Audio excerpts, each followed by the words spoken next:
రెండోది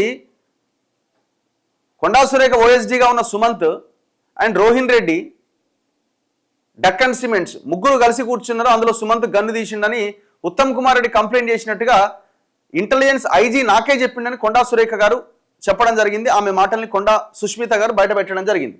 రైట్, మరి ఉత్తమ్ కుమార్ రెడ్డి కంప్లైంట్ ఎటు పోయింది?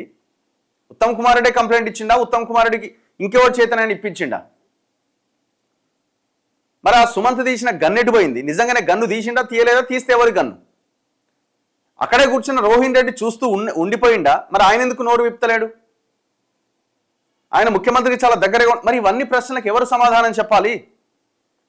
ఇంతకీ డక్కన్ సిమెంట్స్ వాడు ఎక్కడ ఉన్నాడు? మొత్తం వాడు వ్యవస్థని, పర్యావరణాన్ని, ప్రకృతిని అంతా నాశనం చేసిన ఈ దొంగ ఎక్కడ పోయింది? వాడు ఎందుకు మాట్లాడుతున్నాడు? కంపెనీ వాడు అసలు ఆ కంపెనీ మీద యాక్షన్ ఏది ఇంతవరకు?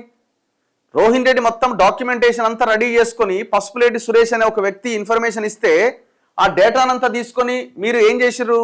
నేను ముఖ్యమంత్రి ముందు పెడతాను అంతా కలెక్ట్ చేసుకున్నారు కదా.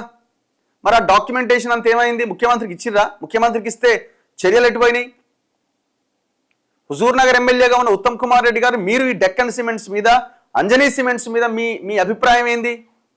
వాళ్ళు అక్కడ చేస్తున్న కబ్జాల మీద, కృష్ణానది దగ్గర నుంచి మొత్తం పర్యావరణాన్ని విధ్వంసం చేస్తున్న దాని మీద మీ అభిప్రాయం ఏంది?